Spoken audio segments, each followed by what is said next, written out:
Otto von Bismarck-ი. სხვაგვარად Otto Bismarck-საც ამბობენ ხოლმე. თუ არა ვცდები, პირველი რაიხ კანცლერი იყო და მოკლედ მან დიდი სიკეთე გაუკეთა გერმანიას. ეს პატარა კაცი კი არ იყო და რა თქვა იცით? ყველა ჩემი წარმატება ეკუთვნის ჩემი სოფლის მასწავლებელს. იმიტომ ამბობ, რომ პედაგოგს ჭირდება დაფასება და მოართვით წესიერის კამები.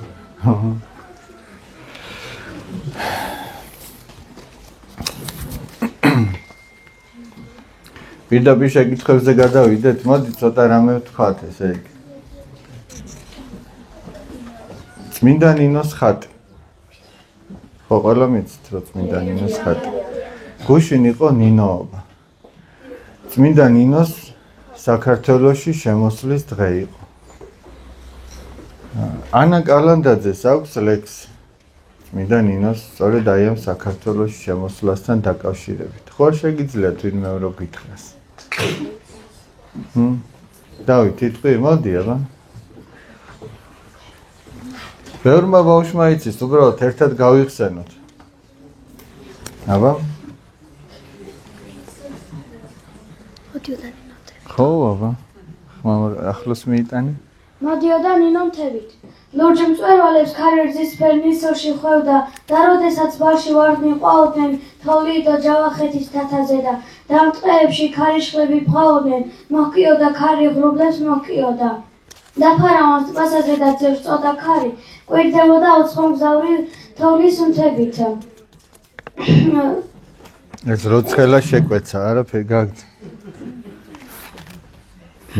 კვირდებოდა ოცხომგზავრი თოვლის მთებით. მოისუნახავს ვარდობისას თოვლი მთაზე, ეკითხება, რომელია ქართლის გზარი, მეუბნევა საქართველო არის ესე, მიეძინა ერთ წალკოჩი, მიეძინა დაფშატება მარზის გამოუჩი ბილეთო. ეს ვინ არის გამოცხადა მგზავრი წინა, მოგეშინინ ელმევა იესო, გაეღვიძა წუთით მშობლისევ და მაგრამ წმინდა ავალებდა რაოდეს, თოვლი და ჯავახეთის თათაზე და დატყეებში ქარიშხლები ბღაოდნენ. მადლობა დავით, გაიხარ. ერთი აქეთ მოიტანი, გიო. ეგ ლექსი ვიცი და მო. ვაშა კაცო, აბა მოდი. მაგას გიმალავდი, აბა მიდი. გამეორება ცოდნის დედაო, მიდი. ლურჯი მწვერვალებს ქარი ცისფერნის შეხვევდა და როდესაც ბაღში ვარდნი ყვაოდნენ თოვლი და ჯავახეთის თათაზე და ტყეებში ქარიშხლები ბღაოდნენ მოჰკიოდა ქარი ღრუბლებს მოჰკიოდა და ფარავანსა ტბაზე და წოდა ქარი მოდიოდა ნინო მთებით მოდიოდა და მოჰქონდა სანაძრლის ვაზის ჯვარი თოვლის მთებით კვირდებოდა ოცხომგზავრი ვის უნახავს ვარდობისას თოვლი მთებზე წეგსმა კითხა რომელია ქართლის გზა წეგს მოუთხრა საქართველო არის ესე მიეძინა ერთ წაყოლში მიეძინა და ფშატებმა ზისგან მოუჩქიდესო ეს ვინ არის გამოცხადა მისი გზავრი შინია ევრో და იესო გაეღვიძა წუთით იგრძნო შობლისევ და მაგრამ წმენა ავალებდა რაოდეს თოვლი და ჯავახეთის თათაზე და ტყეებში ქარიშხლები ბღაოდნენ. მერაბია. მერაბი. მოგწონს ეგ ლექსი? კი. რა გულიანად გითხარ? ამდენი წლის? 11. შეგვეციოს ყველა წმინდა ნინოს მეოხება, დაჯექ. წარმოიდგინეთ, პატარა გოგონა ჩამოვიდა საქართველოში. რო ამბობ ტყეებში ქარიშხლები ბღაოდნენო. რთული გზა გამოიარა წმინდა ნინომ და ისე ჩამოვიდა საქართველოში. ისე კი არა, იავარდით მოფენილი. 1000 გვარი განსაცდელის და ჭირის გზა გამოიარა, რომ ჩვენთვის ჩვენთან ღვთის სიტყვა მოეტანა. ღვთის სიტყვა მოეტანა და აი ამ ღვთის სიტყვის შესრულებით აი ამ სახარებისეული მცნებით ცხოვრებით ჩვენ ბედნიერები ყოფილიყავით. Ყველა წმინდა ღვთისმშობელმა გამოგზავნა. ხო გახსოვთ ეს ვაზის ჯვარი ვინ მისცა მას? ვინ მისცა? ყველა წმინდა ღვთისმშობელი. ყველა წმინდა ღვთისმშობელმა მანამდე გამოგზავნა ვინ?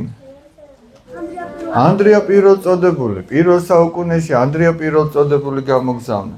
წმინდა ნინო მეოთხე საუკუნეში გამოგზავნა. მეექვსე საუკუნეში ვინ გამოგზავნა? ისინიც ყველა წმინდა ღვთისმშობელმა. ვინ გამოგზავნა? 13 ასურელი მამა. აი 13 ასურელი მამა. ეგ უნდა გეთქვა? 13 ასურელი მამა გამოგზავნა. ყველა წმინდა ღვთისმშობელმა. ეგ იცი რას ნიშნავს? ნახეთ. ყველა წმინდა ღვთისმშობელი ჩვენ თავს არ გვანებებს. ჩვენი დედა არის, ჩვენ მისი წილხვედრი ვართ და ყველანაირად ცდილობს რომ ჩვენში ქრისტიანობა იყოს. და აქედან მოყოლებული პირველი საუკუნიდან რაც ანდრია პირველწოდებული საქართველოს ჩამოვიდა ქრისტიანობა იქადაგა. ჩვენთან საქართველოში უკვე ქრისტიანული თემები არსებობს. ქრისტიანული დაჯგუფებები არსებობს, ქრისტიანულად ცხოვრები ხალხი არსებობს. ვისაც უკვე კერპების იმედი კი არ აქვს, არც საკუთარი თავის თუ საკუთარი ძალის იმედი, არამედ აქვს ღმერთის იმედი, აი ამ ჯვრის იმედი აქვს. და ვისაც ჯვრის იმედი აქვს, ღმერთი იმას არ გააწბილებს, ესე იგი აი არ გაუმტყუნებს იმედს. ვისაც ამ ჯვრის იმედი აქვს. ახლა მაგალითად აი ხვალ არის ხსენება კონსტანტინე დიდისა და ელენე დედოფლის. ესენი წმინდანები არიან. აი ელენე ქვიათ თქვენ აქ რომელიმეს? აი რამდენი ელენეები ხართ. თქვენ უნდა მისი ცხოვრება წაიკითხოთ ბავშვებო. წმინდა ელენე დედოფალი იყო კონსტანტინე დიდის დედა. კონსტანტინე დიდი არის პირველი ქრისტიანი იმპერატორი. მანამდე ქრისტიანობა იდევნება და პირველი ვინც ქრისტიანულად მოინათლა ეს იყო სწორედ კონსტანტინე დიდი, ბიზანტიის ჯერ რომი იყო და შემდგომ ბიზანტია იმპერატორი. კონსტანტინე დიდს ერთ-ერთი ბრძოლის წინ ზეცაში გამოუჩნდა ჯვარი, გამოეცხადა ჯვარი, რომელზეც ეწერა ამით ძლიერე, ამითი დაამარცხე. კონსტანტინე შეეშინდა, ის წარმართი იყო, ქრისტიანი არ იყო. წარმართებისთვის კი ჯვარი ითვლებოდა დასასჯელი იარაღად, ყველაზე სამარცხინო სასჯელის იარაღად. ამიტომ შეეშინდა, მაგრამ ძილში მას მაცხოვარი ჩვენ იესო ქრისტე გამოეცხადა და უთხრა რომ ნუ შეეშინდებოდა ამ ჯვრის ნიშის გამო, არამედ ეს ჯვრის ნიში გამოეცხათ საბრძოლო მუზარადებზე, მუზარადი ხო იცით რაც არის? ასეთი რკინის ქუდივით, რაც ბრძოლის დროს აფარია მეომარს, რომ თავი არ გაუპოს ხმალმა, არა? გამოესახათ საბრძოლო დროშებზე და ფარებზე. ფარიც ხო იცით რაც არის, ხელში რო უჭიროთ, რომ დაიცვას ხმლისგან. ასე გამოესახათ ჯვრები და წასულიყვნენ ამ ბრძოლაში და გაიმარჯვებდნენ.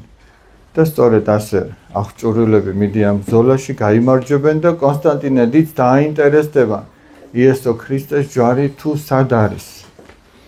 სწორედ ამისთვის თავის დედას ელენე დედოფალს გზავნის იერუსალიმში. ხო იერუსალიმთან მოხდა ჯვარცმა, არა გოლგოთა იყო იერუსალიმთან ახლოს. ნუ დღეს დღევანდელი ესე იგი მონაცემებით ეს უკვე იერუსალიმშია, მაგრამ მაშინ იერუსალიმის გარეთ იყო ეს გოლგოთა.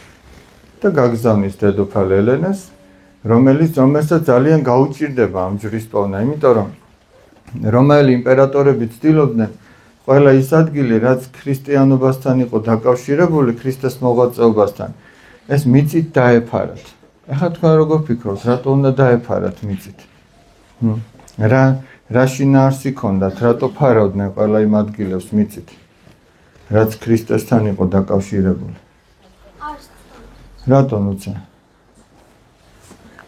არა, ერთი რო არ სწამდათ და სხვა რა აზრი გაქვთ, აბა? ხალხს არ ენახა და მაგასაც არ ერწყმუნათ. ხალხს რომ არ ენახათ, რომ არ ერწყმუნათ, რომ ყველანაირად ადამიანის გულიდან, გონებიდან, თვალთახედვიდან წაეშალათ ყველაფერი ის, რაც ქრისტესთან იყო დაკავშირებული. და სწორედ ამიტომ ძალიან გაუჭირდა ელენე დედოფალს ამის პოვნა, მაგრამ იქ აღმოჩნდა ერთ-ერთი კაცი, იუდეველი კაცი, სახელად იუდა, ოღონ ეს იმ იუდაში კი არ შეგეშალოთ ქრისტე რომ 30 ვერცხლად გაყიდა, ის პირველ საუკუნეშია, ეს მეოთხე საუკუნეა, 300 წელია იმის მერე გასვლა. მაგრამ იუდა გავრცელებული სახელია იქ. ამ კაცსაც იუდა ერქვა, ეს მოხუცებული კაცია. მან დაახლოებით იცოდა თავისი მამაპაპისგან გადმოცემით, თუ სად შეიძლებოდა მოხდარიყო ქრისტეს ჯვარცმა. თავიდან არ უნდოდა რომ გაემხილა ეს ადგილი, მაგრამ მოხდა მის ცხოვრებაში გარკვეული განსაცდელები და მან გაამხილა ეს ადგილი დაახლოებით უჩვენა. სხვადასხვა ეს იუდა შემდგომ, ესე იგი, მოინათლა, ქრისტიანი გახდა და კვირიაკე დაარქვეს. და იპოვეს იქ რომ გათხარეს 3 ჯვარი, 3 რატო იპოვეს თქვენი აზრით? რატო აბა? იო, რატო იპოვეს 3 ჯვარი? ერთი იესო ქრისტეს და ორზაკის. ერთზე იესო ქრისტე იყო ჯვარცმული, ორზე მარჯვნივ და მარცხნივ ავაზაკები იყვნენ ჯვარცმული. ვერ იგებდნენ რომელი ჯვარია ქრისტეს. იქ მოხდა ისე რომ მიცვალებულს მოასვენებდნენ და 3-ვე ჯვარი რიგრიგობით შეახეს მიცვალებულს, იცოდნენ რომ ქრისტეს ჯვარს ძალიან დიდი ძალა აქვს. და ერთ-ერთი ჯვრის შეხებისას მიცვალებული გაცოცხლდა. ამითი რას მიხვდებოდნენ? ამითი მიხვდნენ რომ სწორედ ის იყო ქრისტეს ჯვარი. ამ ჯვარმა კიდევ ერთი ადამიანი განკურნა. შემდეგ ყველას უნდოდა მასულიყო ენახა, თაყვანი ეცა ამ ჯვრისთვის და გადაწყვიტეს რომ ეს ჯვარი შემაღლებულ ადგილზე აღემართათ, რათა ყველას შეძლებოდა მისულიყო და თაყვანი ეცა მისთვის და ეს დღე არის სწორედ ჯვართამაღლება. აი 27 სექტემბერს რო აღნიშნავთ ჩვენ ჯვართამაღლება, სწორედ ამ ამბავს უკავშირდება. აი ძალიან კარგია რომ ვისაც ელენე ჰქვია, ვისაც კონსტანტინე ჰქვია ხვალინდელი დღე, თქვენი წმინდანის დღე არის და წინასწარ გილოცავ. ძალიან კარგი იქნება რომ მისი ცხოვრება წაიგითხოთ. მან მრავალი ტაძარი ააგო, ესე იგი. იქ ისრაელში, პალესტინაში მრავალი ტაძარი ააგო ღვთის სადიდებლად. ეხლა მოდი ცოტა თქვენს შეკითხვებზე გადავიდეთ, თუმცა მანამდე მინდა ვთქვა რომ აი გუშინ ესე იგი ღონისძიება რო იყო, მე უფრემ მიმართა იქ ბავშვებს, ალბათ თქვენგანაც ბევრი იქნებოდა იქ და ამბობდა რომ ის გზა რაც ჩვენმა წინაპრებმა გამოიარეს, რაც წმინდა ნინომ გვასწავლა ჩვენ, ამ გზამ და ამ ცხოვრების წესმა მოგიყვანა ჩვენ აქამდე დღემდე და ეს არის სწორედ ჩვენი გადამრჩენელი. ჩვენ თუ აი ამ სიტყვას, წმინდა ნინოს მოტანილს, ღვთის სიტყვას არ დავიწყებთ და ამას თუ ერთგულებთ, ეგ იქნება ჩვენი ქრისტიანობის გაგრძელებაც და ჩვენი ერის ისტორიის გაგრძელებაც. სხვა შემთხვევაში ძალიან დიდი საფრთხე ემუქრება. რატომ არის ცოდვა, როდესაც ლოცვის დროს გონება გეფანტება? ეხლა მაგალითად აი შეიძლება ცოტა გაგიჭირდეთ ამის აღიარება, მაგრამ შეყვარებული ხართ აქ რომელიმე? რატომ ერეკა? ამდენი ლამაზი გოგონები არიან ვაჟკაცი ბიჭები და სიცხილე არა შეყვარებული რო არა გყავთ.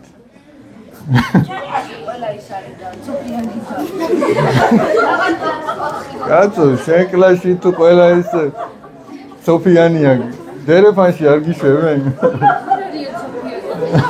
არა, მისი წარმოდგენით ხო ეგრე? აი დაუშვათ, მოდი ცოტა მოზრდილ გოგონას ვკითხოთ. ვის ვკითხოთ? მაგალითად, აი ვის შევეკ, აი დაუშვათ შენ გყავს შეყვარებული. შენ რა ქვია? ნინო. რამდენი წლის ხარ? 3. აი მოვიდა შენი შეყვარებული და გელაპარაკება რაღაცას. დაუშვათ გეუბნევა თუ როგორ უყვარხარ, როგორ ბედნიერად გძნობს შენთან თავს და ამავე დროს ფიქრობს რომ ნეტა როდის გამომივლიან ჩემი მეგობრები რომ შაურმის საჭმელად წავიდე.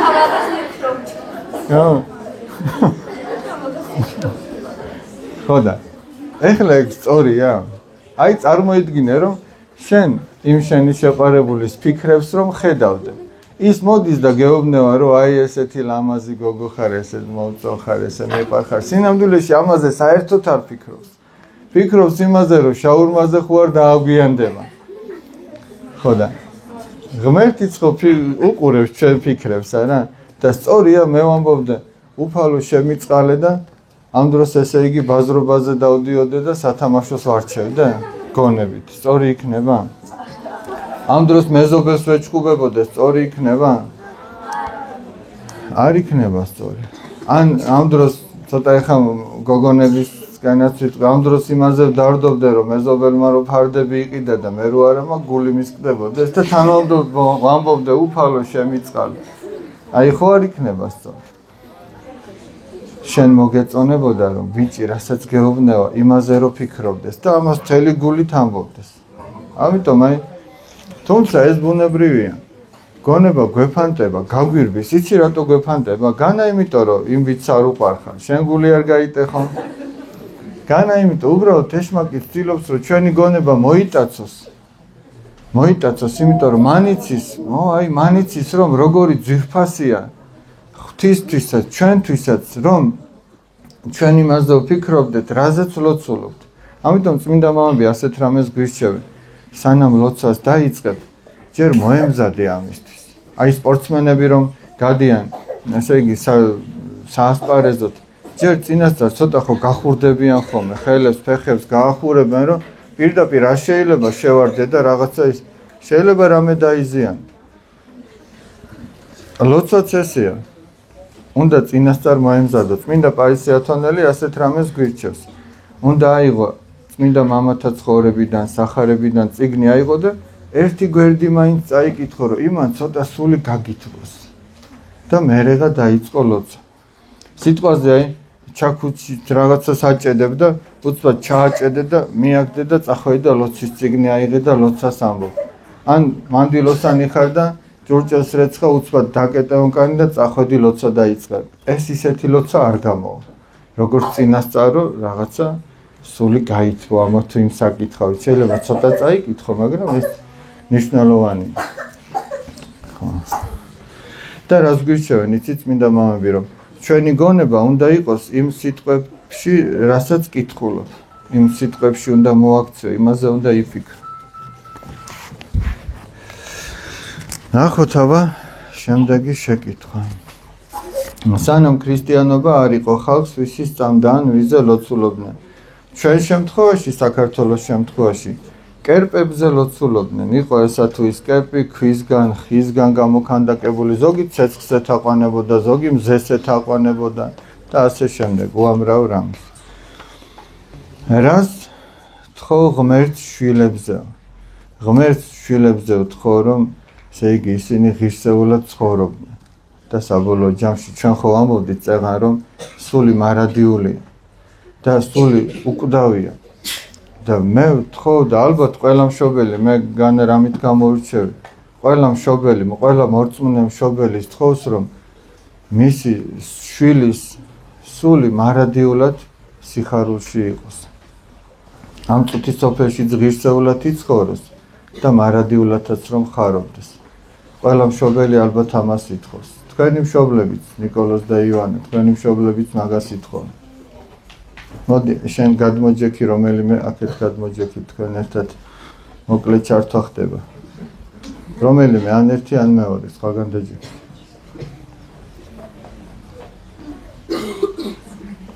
მან დაჯექი სად, ბავშვებს მეუჯექი. აი ცოტა დენი რო იკლებდა, ხო შევატყე, რომ მოკლე ჩართვა იყოს სადღაც. აი მაგას ითხოვს მშობელი შვილისაგან, ესე იგი. ყველაზე მთავარი სათხოვარი ეგ არის. შენი აზრით მეორედ მოსვლის დროს აპატიებს ღმერთი სხვა რელიგიის ადამიანებსო? ეგ ღმერთმა იცის. ღმერთი რას იზამს? ჩვენ ვიცით, რომ მართლმადიდებლობა არის მაცხოვნებელი მოძღვრება. დანარჩენი ჩვენ ღმერთის ადგილზე არ ვართ და ღმერთი რას იზამს ჩვენ ამაზე ვერ ვიტყვით. კვირაში რამდენჯერ შეიძლება რომ აქ მოვიდეთო? რამდენჯერაც გაგეხარდებათ? 7 დღე ხოა, შეგიძლიათ 7 დღეს 7ჯერ მოხვიდეთ, შეგიძლიათ დღეს 3ჯერ მოხვიდეთ, მაგრამ საკვირაო სკოლას თუ გულისხმობთ, კვირაში ერთხელ არის. წირვალოცა არის კიდევ შაბათ კვირაში. 4 შაბათს არის კიდევ უფროსებისთვის საკვირაო სკოლა. ადამიანი როდესაც ცუდად იქცევა, როგორ მოინანიოს ისე რომ ეკლესიაში არ მივიდესო. რა კარგია.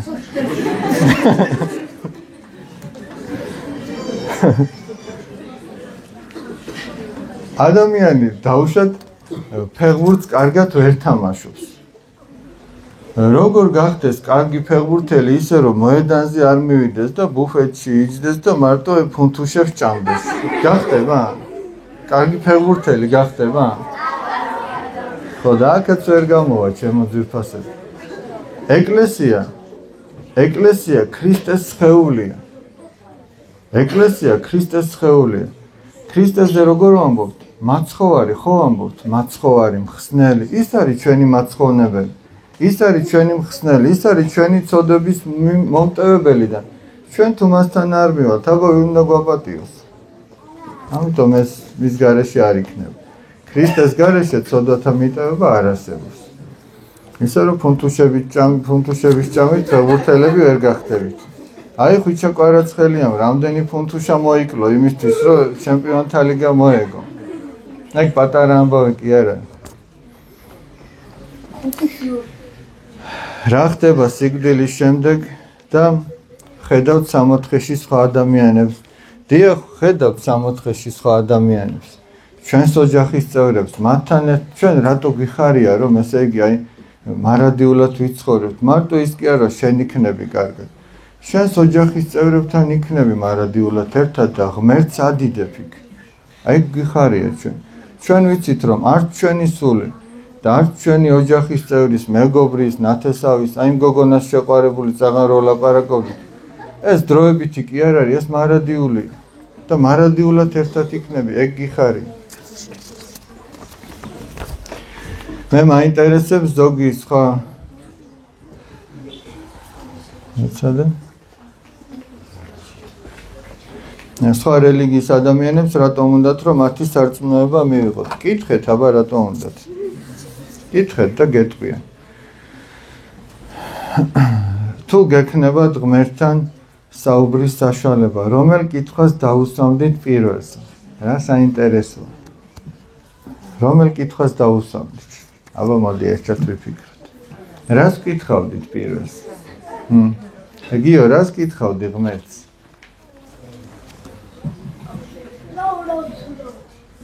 აი რას კითხავდით პირველს? არ ვიცი. პირველს რას კითხავდი, არ ვიცი. სიმართლე რო გითხრა. დავით, შენ რას კითხავდი? მეორედ მოსვლა როდის იქნება? მე რას გიპასუხებდა უფალი?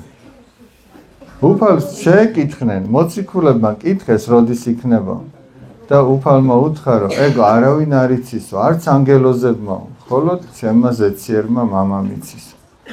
ესე იგი ამითი რა უთხრა, ეგ შენთვის არ არის სასარგებლო შენ რო იცოდე მეორედ მოსვლა როდის იქნება. უფალი ამას გვიპასუხებდა. რა მიზანი გქონდათ, როდესაც თქვენი წიგნები გამოუშვით? მიზანი მქონდა რომ ადამიანებამდე მისულიყო ღვთის სიტყვა. იმდენად რამდენადაც ჩვენ შევძელით რომ აი თქვენი ასაკის ბავშვებისთვის რაღაცნაირად გასაგები ყოფილიყო. თქვენი აზრით ასე ძალიან ხალხს რატომ უყვარხართო? ჩემი აზრით იმიტომ რომ ხალხს სიყვარული შეუძლია. იმიტომ. ვინ იყო თქვენი პირველი სიყვარული და როდესაც?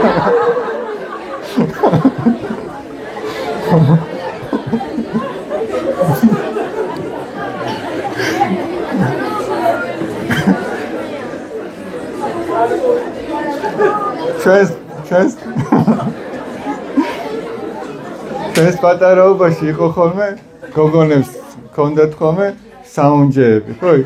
ეთყობა იქიდან არის შეგიძლია. სიყვარულსო მალვა უნდა ხო გაიგონია. ეხლა ნუ მომაყოლეთ პირველი როდის იყო და რომელი მეორე როდის. მაგრამ თავი იცი რა არის? ბოლო როდის იყო და რომელი მაგას გეტყვით. აი აქ არის ახლა შეიძლება ოთახიდან გავიდა, მაგრამ აქ გავიდა და მოვა და რომ მოვა გაჩვენებთ.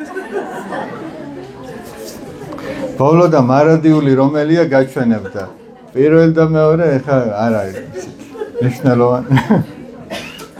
რისთვისაა ზიარება საჭირო? ზიარება საჭიროა იმისათვის, რომ ადამიანი განიღმრთოს. ამ დროს ჩვენ ვეზიარებით სამყაროს შემოქმედს, ღმერთი შემოდის ჩვენში და ადამიანს განწმენს და განაღმრთობს. ზიარება არის საცხოვნებლად სულის და საკურნებელად ჩვენი სხეულის. უფალი ამბობს, რომ ვინც ჭამსო ჩემს ხორცს და სვამს ჩემს სისხლს, მას თავის თავში მარადიული სიცოცხლე ექნება. ისე რომ თუ ადამიანს უნდა რომ მარადიული სიცოცხლე ქონდეს, უნდა ხშირად ეზიაროს. ის კი არა რომ 1 წლის წინ ეზიარა, 2 წლის წინ, ყოველთვის უნდა ეზიარებოდეს. მაგალითად, 1 კვირის წინ რომ ნათურები იყო აქანთებული, დღეს თუ არ ავანთებდით, ეს ჩვენ რამეს გვარგებდა? არ გვარგებდა. ეს მუდმივად დაკავშირებული უნდა იყოს, რომ ანათებდეს ხო მართალი? ადამიანიც მუდმივად უნდა დაკავშირებული იყოს ღმერთთან და მუდმივად უნდა ეზიარებოდეს.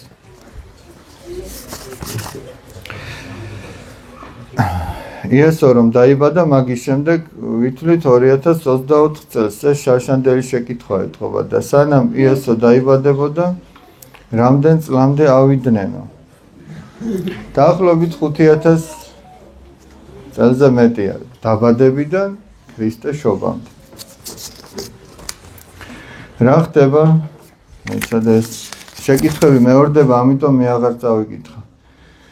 რატომ არის ცოდვა სამაგიდო თამაშების თამაში? რატომ ჩნდება ადამიანის გულში სიბოროტე? მოდი ბოლოდან დავიწყებ. სიბოროტე იმიტომ ჩნდება ბავშვებო, რომ ეშმაკი თესავს იქ ბოროტ აზრებს. იმისათვის რომ შენ გაგაუბედუროს, შენ ღმერთს დაგაშოროს, ბედნიერება წაგართოს. ეხლა რა თუნდა რომ ბედნიერება წაგართოს?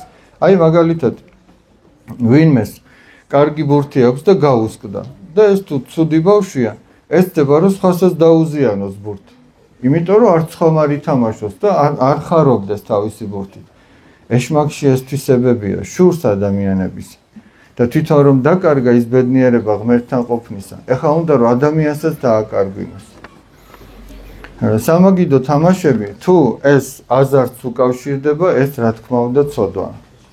მაგრამ თუ არ უკავშირდება, არის ისეთი სამაგიდო თამაშები, რომელიც არ არის ცოდვა. რა გველის მეორედ მოსვლისას, გველის ის რომ ღვთის წინაშე წავდგებით და იქ არაფერი არ დაიფარება ბავშვები. ეხლა რა მდგომარეობაა, ხედავთ? ეხლა ისეთი მდგომარეობაა, აი წარმოიდგინეთ. ეხლა ესეთი მდგომარეობაა. არაფერი არ ჩანს აქ. ჩვენი სული დაფარულია ჩვენი სხეულით, ხო მართალი? მაგრამ ღვთის წინაშე რო წავდგებით, იქნება ასეთი რამე. აი წარმოიდგინეთ, ერთ-ერთი ღვთისმეტყველი ასეთ რამეს ამბობს. აი რაღაცა ხელსაწყორო გამოიგონონ და შენ რომ აქ ესე იგი ხელი მოკიდო, ეს თითი დაადო და შენი ფიქრები, შენი სურვილები, შენი ჩადენილი ცოდვები ასე ეკრანზე რო იწერებოდეს ყველაფერი, რაც კი ჩაგიდენი. თქვენ როგორ ფიქრობთ, ბევრი ადამიანი შეძლებდა ხელის დადებას? შეიძლება ერთ-ერთ ადამიანს ვერ შეძლებოდა. იმიტომ რომ უცოდველი არავინ არ არის. მაგრამ ეს ხელსაწყო სულაც არ იქნება საჭირო ღვთის წინაშე რო წავდგებით. ისედაც ყველასთვის ყველაფერი ცხადი გახდება.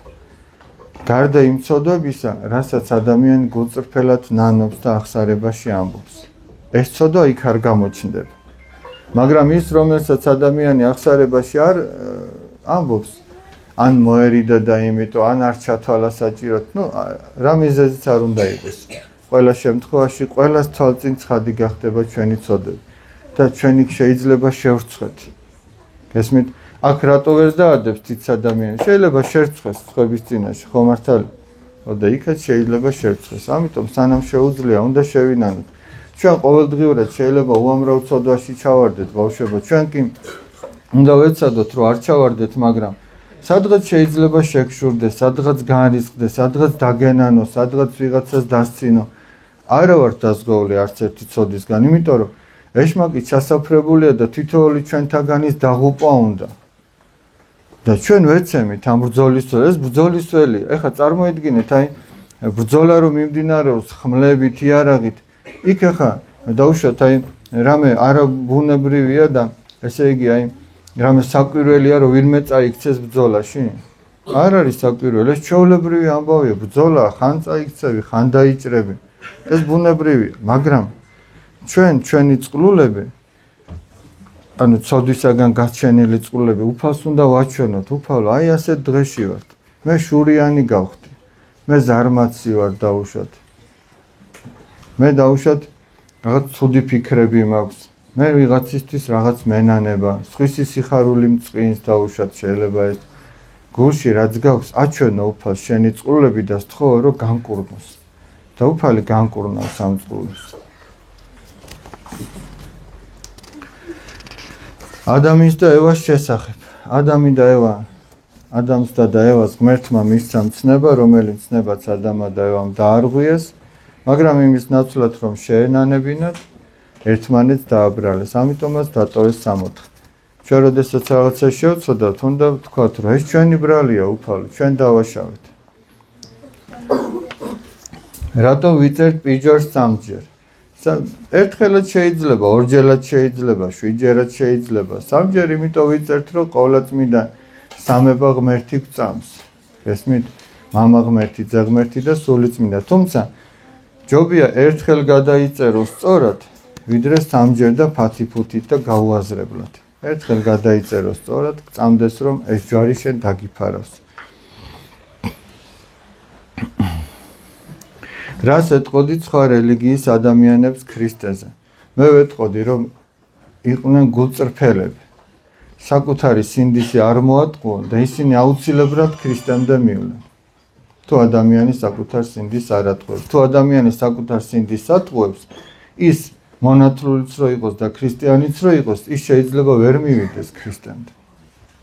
ესმით, იმიტომ რომ გულწრფელი ადამიანი მიდის ქრისტემდე და რა რელიგიის წარმომადგენელიც არ უნდა იყოს, ღმერთი არ დატოვებს. თქვენ დიდი ხანი ატარებთ ტაძარში დროს. გიქნით პრობლემებს ეს ყველაფერი ოჯახში? თუ მე სწორად ვაკეთებ იმას, რაც ღვთისმსახურს შეეხება, ეს პრობლემებს არ შექმნის. და მე ამისთვის ვარ მოწოდებული რომ ტაძარში ვიყო, ხო მართალი, აბა ვგდელი ტაძარში თუ არ იქნება, აბა სად უნდა იყოს, ხო მართალი. და მე ვცდილობ რომ ჩემი ოჯახის წევრებიც აქ იყვნენ ტაძარში. აი ახლაც აქ არიან ჩემი ოჯახის წევრები. მამა ბასილ ყველას უყვარხარ ჩვენს კლასშიო, დიდი მადლობა. თქვენ ეტყობა სიყვარული შეგძლებიათ და გილოცავთ. როგორ შეიძლება მოვიქცეთ, როდესაც ვიღაც ჩაგრავს და სიტყვიარად არ ესმის? ეს ძალიან რთული პრობლემაა, ბავშვებო. დღეს მით უმეტეს, აი ყველა ამაზე ლაპარაკობს. საბოლოო ჯამში დამჩაგვრელი თუ ამას არ მიხვდება და არ შეინანებს, ძალიან გთხოვთ, რომ ტელეფონები გამორთოთ. 200 ადამიანია და ყველას რო სათითაოდ დაურეკოს, უკვე არივარგებს. დამჩაგვრელი ბავშვები, აი დააკვირდით, უფრო მეტად დაზიანდება საბოლოო ჯამში, ვიდრე დაჩაგრული. მაგრამ მე ყოველთვის ასეთი კითხვა მიჩნდება. კარგი, დაუშვათ, ერთი ბავშვი არის სუსტი კლასში. და იმ კლასში მეორე ჩაგრავს, ან 2 ჩაგრავს, 3 ჩაგრავს და კლასში არის 20 ბავშვი. ის დანარჩენი 16 რას აკეთებს? რომ ხედავს, რომ სუსტი იჩაგრება, რატო ხმას არ იღებს? ეს ძალიან მაკვირვებს. რატო არ იღებს ხმას? ეშინია, რომ თვითონაც ჩაგრის ობიექტი არ გახდეს? არ უნდა შეგეშინდეს. უნდა გაბედო და დაჩაგროს, უნდა გვერდში დაუდგე. ის სუსტია. შეიძლება იმას არ შეუძლია თავის დაცვა, მაგრამ შენ რისთვის ხარ გვერდში, რისთვის ხარ? რა? ვინ? ვისაც ჩაგრავენ თუ ვერ იქცევა, მაშინ უნდა აუხსნა რატო რას აკეთებს ისეთი. მაგრამ ჩაგრვა მაინც იმას უკავშირდება, რომ ესე იგი, ვიღაცა უსამართლოდ იჩაგრება. და თუ სიტყვაზე 11 არის მაგრამ დაიწყოს აი ერთიც რო ფიქრობდეს, უკვე საქმეს გააკეთეს. ერთიც რო ფიქრობდეს და გამოესარჩლოს იმას, ის უკვე მარტო აღარ არის და მე ნახეთ რა ხდება. აქ მარტო ადამიანური კანონები კი არ მოქმედებს. საღვთო კანონი მოქმედებს და როგორ? უფალი ამბობს, სადაც 2 და 3 შეიკრიბოს ჩემი სახელით, მეც იქ ვარ მათ შორის. ეგ რას ნიშნავს? ერთი იჩაგრება. და მე და ამ გოგონამ თუ გადავწყვიტეთ, რომ დავდგეთ იმ ერთის გვერდით, ნიშნავს, რომ ჩვენ ორი გავერთიანდით ღვთის გულისთვის, რომ ის დაჩაგრული დაგვეცო. და უფალი გვეუბნება, მე თქვენთანა ვარ, თქვენ შორის ვარ. და სადაც უფალია, იქ შეიძლება რამე ცუდად დამთავრდეს, არ დამთავრდება. სადაც უფალია, იქ იმ ორს უფრო დიდი ძალა ექნება, ვიდრე იმ 12-ს და 15-ს. ამიტომ აი ჩვენ არ უნდა შეგვეშინდეს, ჩვენ უნდა ვეცადოთ, რომ იმისი გვეშინოდეს, რომ სადმე დაჩაგრულს გვერდში ვერ დაუდგეთ. აი არის საშიში. ამიტომ აი ჩვენს გარშემო გამოვიხედოთ და თუ რაღაც ისეთია, რომ ჩვენ რომ დაჩაგრულის ადგილზე წარმოვიდგენ თავს და არ მოგვეწონება სხვისი პასიურობა და სიჩუმე, ჩვენ მაშინ ამოვიღოთ ხმა. როგორც შეგვიძლია.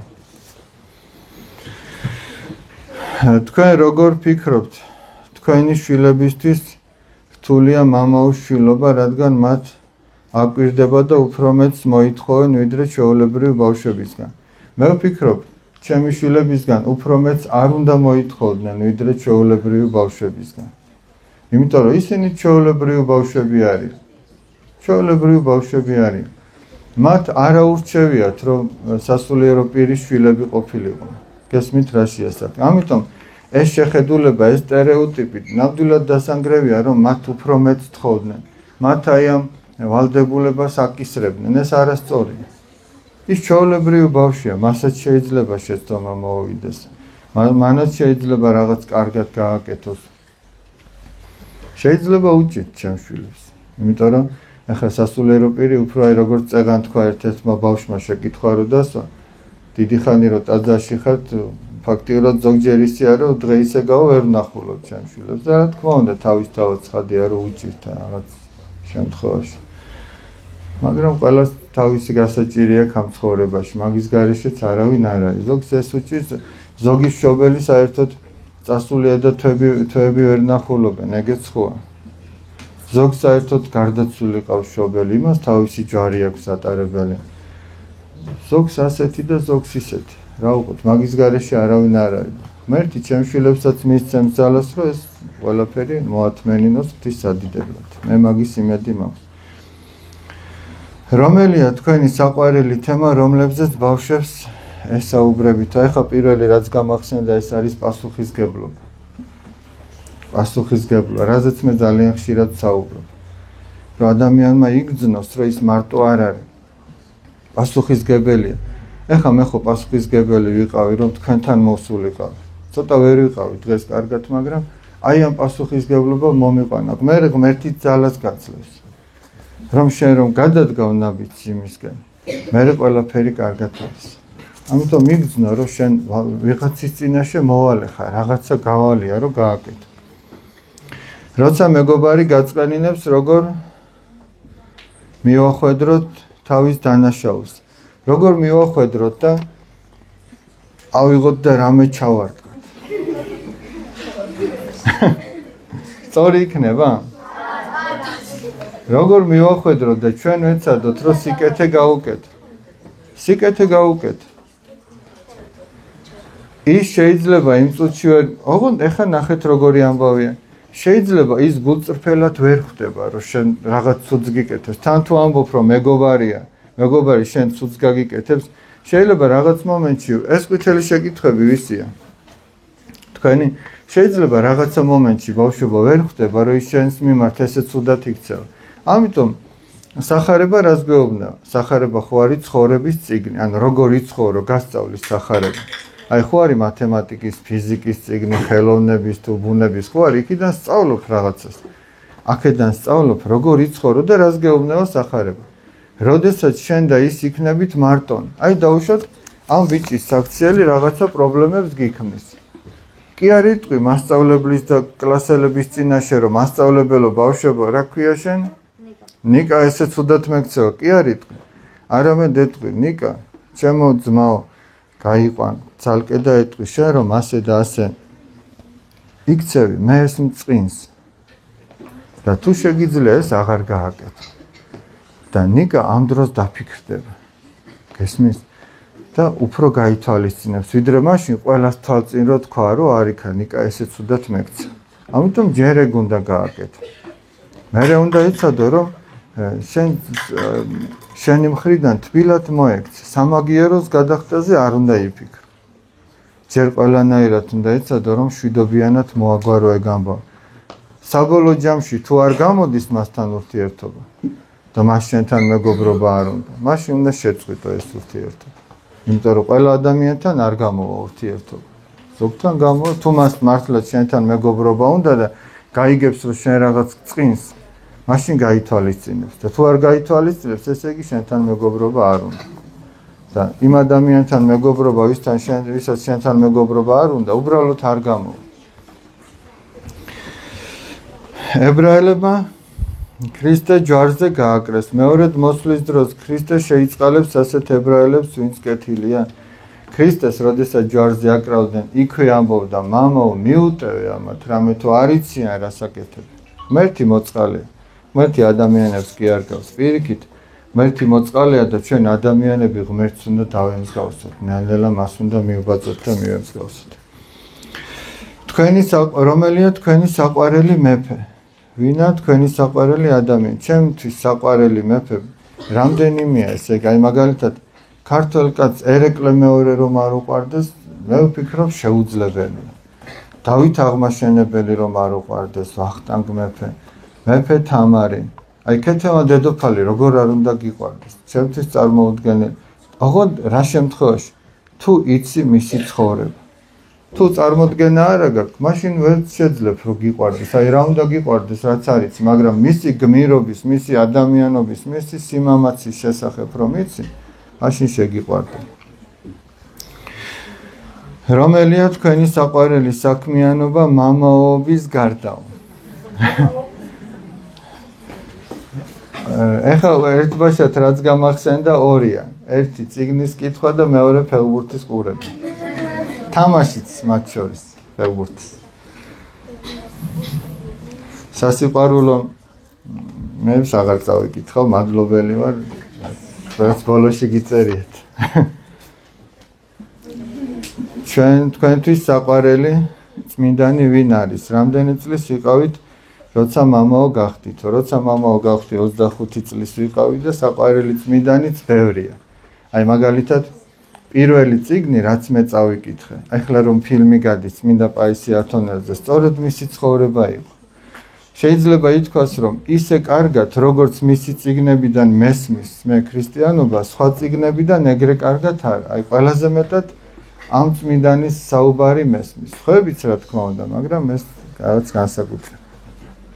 განსაკუთრებით მიყვარს კიდევ პავლე მოციქული. აი შეუძლებელია ახალ აღთქმაში არის საქმე მოციქულთა.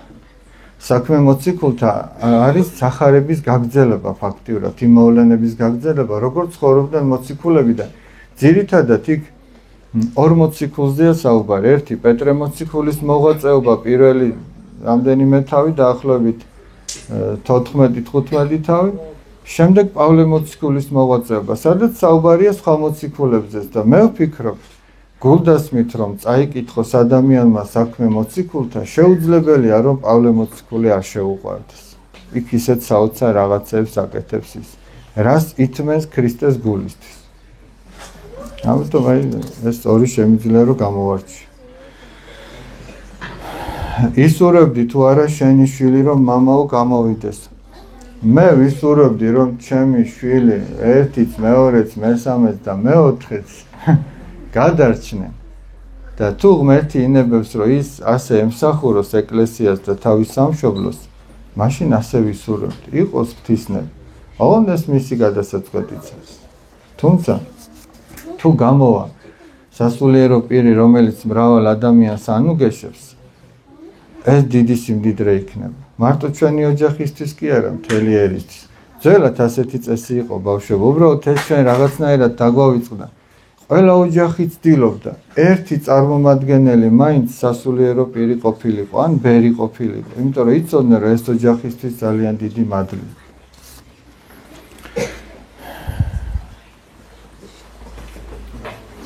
ღმერთი რომ ყოვლის შემძლეა, რატომ არ კლავს არს ახსენებელსო. ესეც თავისი მიზანდასახულობით არის ბავშვები. ესე იგი როგორ არის ნახეთ, ეს შეიძლება ესეთი ადვილი საკითხი არ არის, მაგრამ მას შეუძლია რომ დაასრულოს მისი არსებობა. მაგრამ ადამიანმა უნდა გააკეთოს არჩევანი. მას უნდა უნდოდეს თავისი პირადი არჩევანით ღმერთთან და არა იმიტომ რომ უბრალოდ სხვა გზა არ აქვს. ძალიან ცუდია 10 წლის ბავშვი რომ ვერ მარხულობს და აღსარება არ ჩაუბარებია. რადგან ეს შეკითხვა დასვა, ესე იგი უკვე აპირებს და ეგ ძალიან კარგია. აი ეს ვინც ეს შეკითხვა დასვა, შეგიძლიათ ნელ-ნელა დაიწყოთ მარხვა. ოღონდ მარხვა მარტო ის კი არ არის ხორცი არ ჭამ.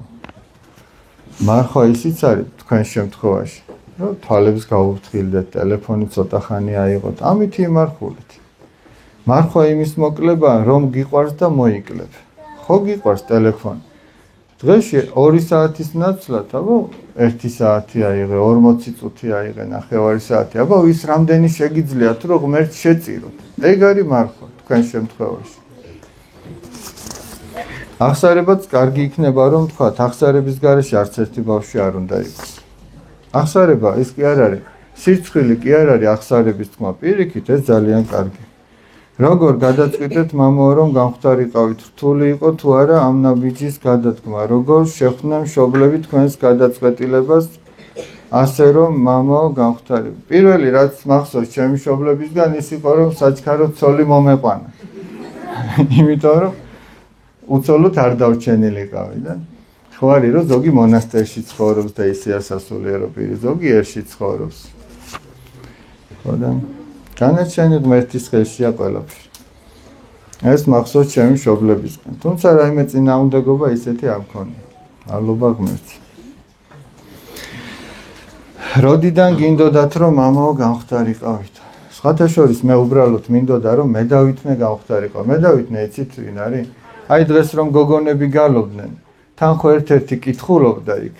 აი ანა ხო კითხულობდა თუ დააკვირდით.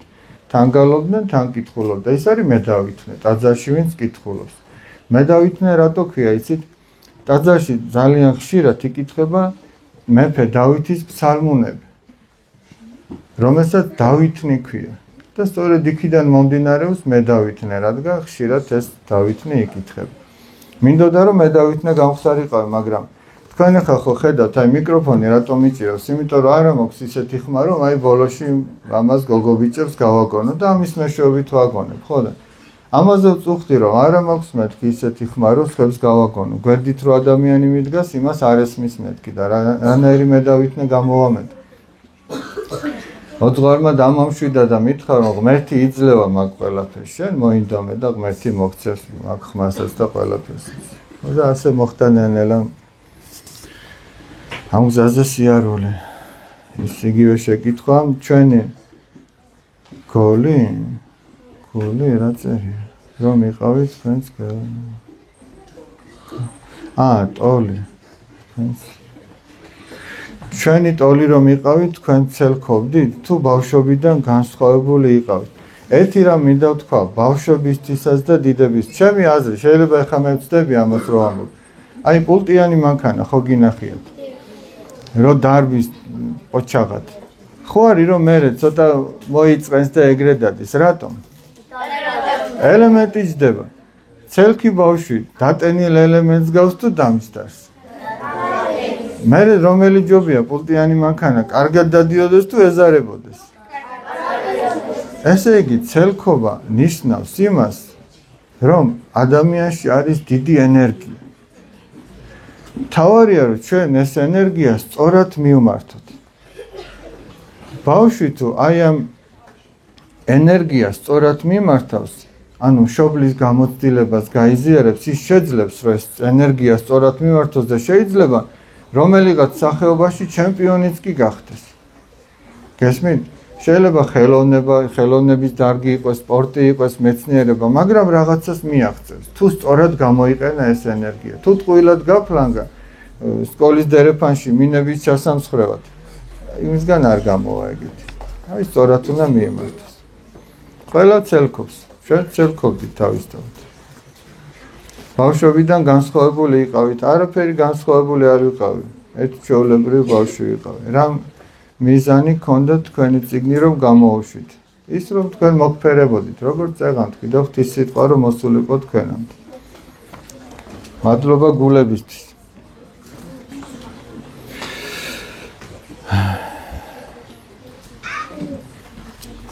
ზოგი შეკითხვები. ქრისტე ყველას იფარავს. ქრისტე ყველას იფარავს. თქვენი შეკითხვის პასუხი ეგ იქნა, ვინ არის? ძალიან ხო არ დავღალეს ბავშვი. ხო დაიღალეთ? არა? არა, თუ დაიღალეთ, ჩამოჯექით და დაისვენეთ ცოტა. მოდი მაშინ რა ვქნათ, იცი, ერთი პატარა ამბავი ვნახოთ და მერე გავაგრძელოთ, რომ ამ შეკითხვა-პასუხმა შეიძლება მართლაც დაგღალოთ და ცოტა განპირთვა იქნება თქვენთვის. კი.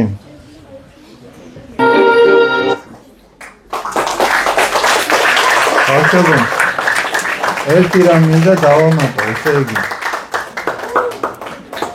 ჩვენ ნახეთ წმინდა სპირიდონის შესახებ მისი ცხოვრების პატარა მონაკვეთები. ესე იგი, ადამიანს ტემპერატურა აქვს, ჯანმრთელ ადამიანს ზამთარ ზაფხულ რამდენი? ვიღაცა თქვა 37. აფთიაქებზე რა წერია ხოლმე? 36 და 6. ხო.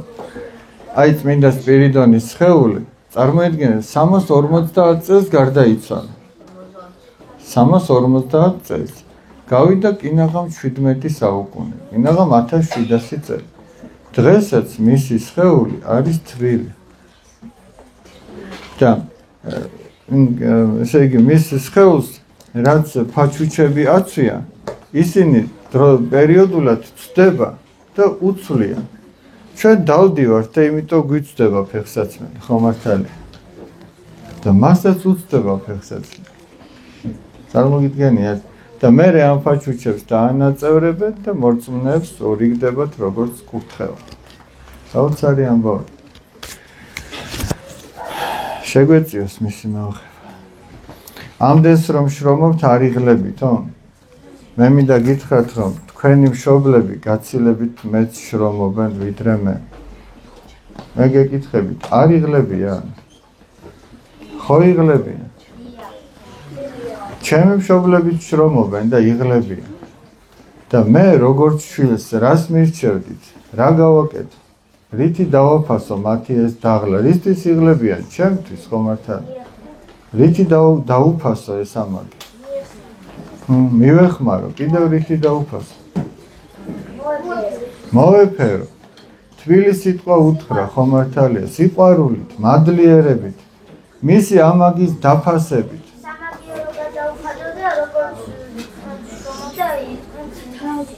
აი სამაგიერო და გადაუხადო, ნახე როგორ ჩემო მეგობარო, მშობელი რო შვილისთვის შრომობს, მერე დგება მომენტი რომ მერე შვილმა უნდა იზრუნოს მშობლისთვის. გესმით? მშობელი მოხუცდება, იმდენი ხო აღარ შეუძლია რამდენიც ახალგაზრდას. მერე დგება, უკვე შენ გამოდიხარ ასპარეზზე, რომ შენ გააკეთო მშობლისთვის რაღაც. თუმცა ჯერ თქვენ ამ ასპარეზზე არ ხართ. ჯერ თქვენ იმ ასპარეზზე ხართ, რომ დაინახოთ მშობლის დაღლა და მადლიერი იყოთ აი ამ ყველაფრის გამო. ვიცი რომ ბავშვობაში ძალიან, ეხა გიორგი თუ აქ არის, კარგი იქნება. გიო აქ არის? მამა შენი აქ არის? აბა აქ არის? გიო გამოიხედი, შენ გაგეხარდება ეს შეკითხვა. ვიცი რომ ბავშვობაში ძალიან გიყვარდათ ფეხბურთიო. მიუხედავად ამისა, მამაო გახდით, რატომო? იმიტომ რომ არ ვიცოდი ფეხბურთის თამაში. იმიტომ არ გავხდი ფეხბურთელი. რომ გიყვარს ერთია. რომ იცი ეგ მეორეა. ხომ მართალი? შეიძლება ადამიანს ჩურჩხელების ჭამა უყვარდეს, მაგრამ როგორ კეთდებოდეს არ იცის. ამიტომ მე რო ცოტა მეტი მეშრომა, ალბათ ისიც გამოვიდოდა, მაგრამ ეგ არ გამოვიდა. ხან არის ისეთი მდგომარეობა, რომ რთული გადაწყვეტილების წინაშე დგახარ, ან შენ უნდა დაზარალდე, ან სხვა. ორივე შემთხვევაში ზარალდებაო. რას მირჩევდით? მოციქული პავლე ამას გვირჩევდა, ნახეთ ბავშვებო. ჯობია შენ დარჩე ნაწყენი, შენ დარჩე დაზარალებული, ვიდრე შენს გამო სხვა იყოს დაზარალებული ან ნაწყენი. თუ მაინც არჩევანია გასაკეთებელი, ჯობია შენ დაგაკლდეს რაღაც, ვიდრე შენს გამო სხვას დააკლდეს. აი ეს არის სწორი არჩევა. ახალგაზრდები ხშირად იკეთებენ ტატუს და პირსინგს. იცვლება თუ არა ეს ცოდა იმის მიუხედავად, როგორი ადამიანია შინაგანად. თავისთავად ცხადია, თავარი შინაგანი მდგომარეობა, მაგრამ ის რომ მოკლე ადამიანი ამ გადაწყვეტილებამდე მიდის, განა ის შინაგანიდან არ გამომდინარეობს, რომ ამის გაკეთება უნდა. ესეც ხო შემთხვევით არ არის. ამიტომ ესეც დასაფიქრებელია. მარტო ისე არ არის. შინაგანად სხვანაირი იყოს ადამიანი და გარეგნულად სხვანაირად ლაპარაკობდეს, სხვანაირად ეცვას. ჩაცმულობაშიც გამოიხატება მისი შინაგანი მდგომარეობა, მეტყველებაშიც, სიარულშიც, გამოხედვაშიც, ფიქრებშიც და ყველაფერში. ისე არ არის. აი ჩაცმულობას რა გადამწყვეტი მნიშვნელობა აქვს და გადამწყვეტი მნიშვნელობა კი არა აქვს ჩაცმულობას. თავარი ადამიანს ეცვას. აი გახდილობას აქვს გადამწყვეტი მნიშვნელობა. ეხლა რომ დათვა ადამიანი გახდილი კი არ უნდა დადიოდეს, ჩაცმული უნდა დადიოდეს და რა ეცმევა არ აქვს მნიშვნელობა. ო სხეული და საიდან მოდის ტანისამოსი ადამმა და ევამ რომ შესწოდეს, განეძარცვათ მადლის სამოსელი და აღმოაჩინეს რომ შიშვლები არიან და ლეღვის ფოთლები გადააგდეს ერთმანეთზე და სხეულის სიშიშვლე დაიფარეს. ტანისამოსის დანიშნულება არის რომ სხეულის სიშიშვლე დაიფარო და არა ის რომ სხეულის სიშიშვლე წარმოაჩინო. ეს არის ჩაცმულობა. თუ ჩაცმულობაზე მეკითხებით ეს არის, თუ გახდილობაზე ეგ სხვა რამე.